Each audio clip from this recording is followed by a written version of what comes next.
guess what, Guyana? I owe you a big apology. Yes, there's been a lot of destruction and infiltration and invasion of my life. A whole lot of people doing stuff that don't even make sense. It is so wicked. But now, information has come to me since I posted the first Stranded in Guyana. So I understand more fully now. I wrote a song in the end part of COVID called Rasta Government. Last year, 2025, my second appearance at the Bob Marley tribute concert for Leon Saul, the promoter Leon Saul. Last year, the president of Guyana was up for re-election, which I didn't even know. In promoting the show for Leon Saul, I was going on all these interviews. Every time he gives me the mic, he's letting them know, this is EMPRESS JAH LOVE, this is Street Side and Rasta Government. So when you intro my song like that, of course I'm going to either sing a part of the song, talk a little bit about the song, or whatever the interviewer is asking me about. I'm an articulate, I'm an intellectual, I'm a spiritual person, I am well-rounded, I am well-traveled, I am a sophisticate, I know how to give an interview. So all these expos I've been going to, I'm always interviewed. There's always interviewers at my table, at my booth. Leon Saul knew it was an election year. Leon Saul knew that the president and president's people are going to be watching television stations and this and that. And I don't even have to. He knows the racial lines and how strong they are in this country. And he knew that somebody who have control of oil that the land itself is putting up. He's just in control of what to do with all this money and which contracts to take. And he just happens to be the one can make certain decisions at the moment as the land gives oil. So he's looking to hold on to that power. Once you've had that power, the last thing you want to do is think about what your life is going to be when you're ordinary citizen again. Irfan Ali last year was desperate to hold on to his power, the oil and the money and all of the contracts and all of the things that he can be in control of. So Leon Saul used me and my song Rasta Government to blackmail President Mohamed Irfan Ali. And President Ali knows he's got the Indian vote and the Muslim vote. He needs the black people vote. And if Leon Saul is redirecting the minds of the black people, and he got Mohammed on the other side, also got all the black people, that's a contingent that he needed to get. Leon Saul got through. Leon Saul, his blackmail worked. A couple of days before the show, we're hearing, oh, the president is coming, the president is coming, the president is coming. I spoke to the president is going to be here, we'll be there for the show, the president is going to be at the show.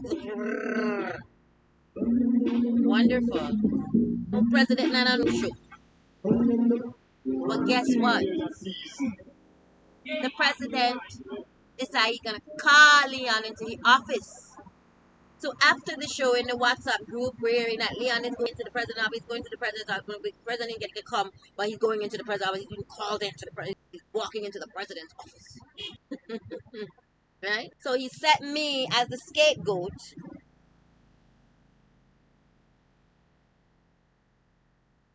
for Ali to have in his midst. So Ali comes, pay Leon Saul. Leon, don't pay me. Don't reimburse me for my taxi fares and all this fucking shit when I go into all these fucking things for him where he's telling me he's gonna reimburse me. One of your own people, the kind of person who have been holding grudges against Indian people and Muslim people and Hindu people. The person who's been holding grudges against who's been in control of all this oil money from his country. The one who's been, I don't have any grudges on anybody. So how come I'm the one who didn't get paid and Leon getting infiltration? I was so clueless about your hate for me, thinking about my Rasta government and what it's going to do to your administration, that when it was time to sing in one of your events, I added you into the mix. I never had anything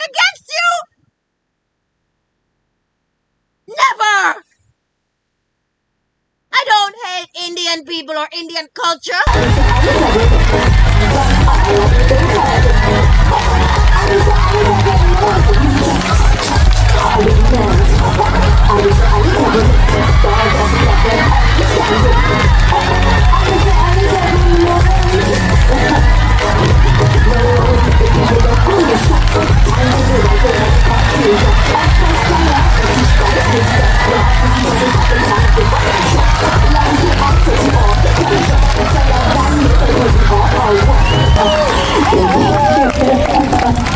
Yeah, enough respect. Respect where respect is due, yeah? Angels. At the We Lift Expo, I end up putting you in the same song. Call it Ali government. I didn't even know it was an election year.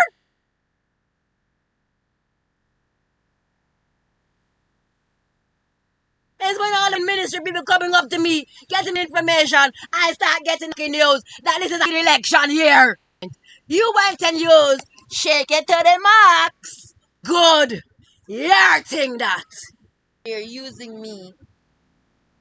All these people with my stuff on internet singing about Ali government, and I'm all posting that so there's black people see somebody giving uplift. I'm doing something to bring the people together.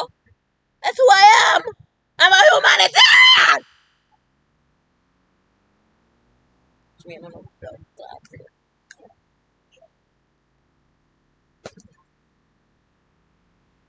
I'm a humanitarian. That's what I do. Infiltrating a black woman's life because I sing a song. The Nebraska government. It's a humanitarian effort. Stalking me. Stealing my phones. Paying these people in the streets to put witchcraft on me. Because a strong black woman is hated in certain Muslim environments. If you're not wearing a hijab and shutting the hell up, have some babies and don't say a word, then you are to be destroyed.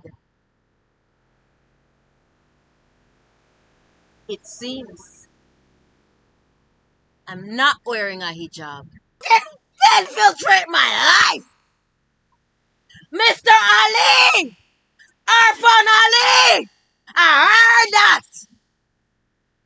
You don't like blacks and you only tolerate women. Is that true? I heard that you hate black people and you tolerate women. So where does that leave me? An beautiful, overachiever, creative, on another level of brilliance black woman. What are you gonna do with me then? Huh? President Ali, I am not the one who hates you. I'm not from here and I do not have any hate for Indian people. Leon Saul hates Indians and using me as a pawn to get to you, to get more money from you, because these people don't like the fact that Indian Muslims still taking over this country. I've lived in a Muslim country. I don't have any problem with Muslim people, and I'm not from here. So you pay Liam Saul for manipulating me on television and manipulating me because of a song I wrote years before I got to Guyana. He knew it was an election year. He knows the desperation to make sure to hold on to the oil millions that the land is giving, and who is going to decide what to do with those billions. Leon Saul is the one who hates you, yet Leon Saul is the one you paid and then infiltrated my life. With all your teams of people, with all your resources, it's my life you're infiltrating. A black woman is who you put on the street to live. That you're destabilizing her. That you're destabilizing her fucking tents, her business, her way to eat. While she's stranded in the country. Because she can't get back to America. And you pay Leon Son when you know Leon Son don't like her though. You don't like Indian. You don't like Holy. You don't like Muslim. And you pay Leon Son his blackmail ransom. And then infiltrate my life. With your lies. With blocking me from getting to the expos. With getting Francis and Co to stop carrying my jewelry line. Systematic destabilization where even my landlord is involved. And the We Lift Expo, I end up putting you in the same song. Call it Ali government. My song, Rasta government, was never against your government, Ali. My song, Rasta government, was to let people imagine a greater life. When I walked in to the conference center the day before the expo, because I wasn't signed up for the expo, what did the right-hand girl for Minister Persaud say? Whoa, the Empress is here. Empress, the minister has been asking about you. The minister has been asking for you. Empress, of course we have a space for you. Come tomorrow. And that's what I did. And in that short time space, whatever was then to them in what they're supposed to do and not do when it came to me. Because Minister Persaud knows that my mind different. She knows I'm a genius. She knows I'm an ultra creative. She knows I'm well traveled. Guy Expo, Christmas Village. It's like it was just this fight now just to get a space when I was star girl because no one has what I make. No one packages and no one does what I do with that kind of sophistication with natural jewelry. People steal my phones, phone after phone after phone. I don't know how many phones y'all took around Christmas Village. With your operatives coming in, distracting me one place while gone with the phone in the next place. You down my tents when I'm at the expos, and now that I'm in the streets here on Red Road. You had secret cameras in my apartment in South. Brian, the joiner, allowed your government people in to put hidden cameras all over my place. Last year, you watched me, threatened me, bullied me, and studied me. You study me in my house cooking. You study me bathing. You study me on the toilet. You study me learning AI on YouTube. You study me editing a music video. You study me finishing a song, posting the edited music video. You saw me edit my second music video for Chris. You've been studying me, baking my jewelry, being in the house all the time, and what? I have enough money to function in between the expos because I'm able to make enough money at the expos and live not lavishly but comfortably. That's why I took a place that was not expensive. Study me, knowing that I have nothing to do with ill feelings towards Indian people. You study me with all my saris. You study me with all of my music that I listen to and dance to. You study me dancing. You study what I wear. You studying me every day in your cameras. Now that I know that you're the one who's been sanctioning and paying people to infiltrate my life, and you're the one who's been viewing me in my privacy, you're the one who's been destabilizing my tents, collapsing my businesses, destroying the connection I had to sell my jewelry in a shop, and Francis and Co. was selling my jewelry like a hotcakes. Every time I go in there, I look in their jewelry section, the same jewelry is still there. My jewelry is selling. And she getting 12 grand for one. and you go to your nephew and have him and his wife stop carrying my jewelry. You have your people stalk me wherever I go, telling everybody who will listen all kind of stories about me in order to get people to not like me. Man had a torn down place with garbage going in half a mile one this direction and garbage in a quarter mile in the next direction. Surrounded by garbage in a little broke down freaking a bunch of broke down umbrellas. And when I reach here, they start building up their business.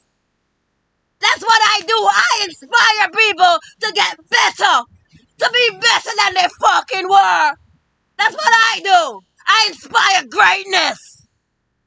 I make kings out of ordinary men. You're stalking a black woman. There's no war. There's no nothing. He got all this power and can't exercise it. So what are you doing? Paying people to destabilize, to fucking collapse my fucking life. That's psychopathic and have nothing to do with my song, Rasta Government. Rasta Government was probably why you started to study me. Rasta Government was probably why you started to put secret cameras in my house and in my tent. But when you start to become obsessed, you're obsessed with me. Because it stopped being about any freaking song. Really? This is your fun?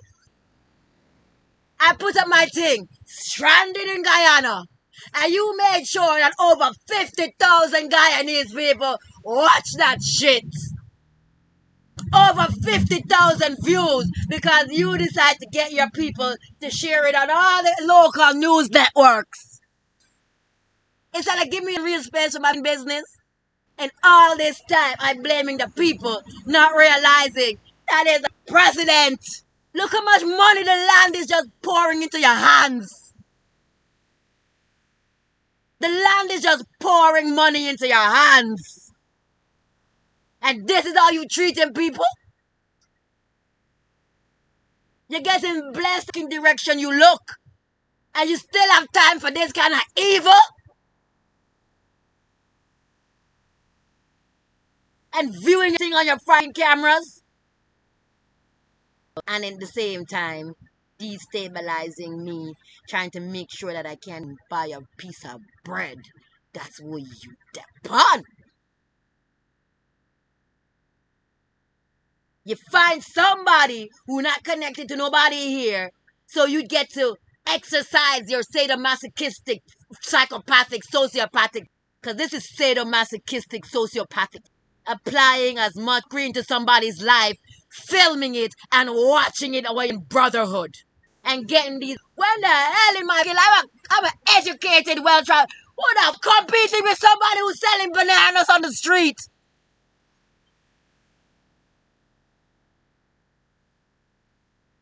When the fuck I competing with people who selling apples? Okay, look at, but you set them people on me. Knowing that I'm bigger than all this. How many times a day I get interviewed when I go to those expos? Every ministry got a website. I'm in all of the websites. Because I'm beautiful, I'm articulate, and I got the best shit on the block. So, Francis & Co., who, as I said before, is owned by the nephew of Irfan Ali and his wife, was carrying my jewelry. And so was Veronica. I decided that I'm going to go to Giftland and Movie Town to see what other shops I can put my jewelry in. When I went to Giftland, I saw a couple of souvenir shops, and one of them looked quite disheveled, quite like and it had a great location, like great positioning in the mall. So I went, I got the number for the person, I called her on the phone, I sent her the link to my jewelry line. She called me back the same day. I'd love to meet you. She was gonna buy stuff, but she wanted me to also start working with her. Doesn't have any manager. She likes my style. Because while I was sitting there at Movie Town Mall with her, and looking at it as a place to put my jewelry, I'm telling her what she needs to do there. Why don't you do this? And why don't you do that? And why don't you label those things? And why don't you put the things there? And I'm just giving her fucking ideas because that's who I am. Some people are like, oh, she's rich already. She got money. She's who can help her. I don't stay, sir. I know money and I know heart. And I know just be my authentic self, right? When she called me 2 weeks later, a lot of the ideas that you had, I'd love for you to implement them. I'd love for you to implement them at the other kiosks and da da da da da. And I have another shop over at Lenora. I'd love for you to implement your thing. And I need a manager for my business. I used to have a manager, and blah blah blah. She wants to do the whole thing. I'm like, okay. Now what are you paying me? Well, because I'm gonna be able to. Well, the other thing she said is that once I'm whatever booth I'm working in or stationed in or whatever, I'll be able to sell my waist beads. So I could put a display for my waist beads as well, outside of the wood stuff that is already done, packaged that she is going to buy. But she needs me immediately. She wants to start immediately. The girls are doing this. This other one is leaving, and she don't have enough people, and all this drama and stress is going on with her. And can I start? No. Can I start? Like sure. She asked me to go and do secret shopping at each one of the kiosks to see how the girls are, see what they're doing. Are they responsive? Are they using the credit card machines? Are they suggesting the things they're supposed to, those kind of things. So I did that. I'm overtiming it for her because I'm supposed to be working there 4 days a week. And I end up there all week because she needs people. She don't have nobody, and she need me to help her hire people. She need me to help her organize the booths and train the people, the new people that are coming in how to sell whatever, everything. You understand? And she knew that I'm capable of everything. She'd sit down and with me like, Tamara, like you could be doing what like you could hire me. How come you don't how come you and I'm like, I don't know how to tell her I was in a fucking cult. I'm running from fucking human traffickers and my fucking parents. Like I'm a super nigger and people recognize it in this fucking environment. Anyhow, the other day at the last We Lift conference expo in a couple months ago, in March. It was March on in the weekend of International Women's Day. I see Christine. So she's at the We Lift Club. Oh, hello. Oh my gosh. Hi, how are you? I'm like, hey, hi, whatever. I keep going. I'm ignoring her because I don't want to say fucking shit to her, but she owes me fucking money. She owed me $130 something thousand that she decides she's not paying me. And the way she fired me was one day I'll see my bags and all of the stuff at my door. And when I go to Gift Van to get my last check, she calling security. Now Christine DeCambria turned into Christine Forrester, which is also my last name. So Christine has all the craft shops in Gippsland, craft shop in Persaud, craft shop over at Lenora. She is an accountant that worked at the United Nations and then started working for the government.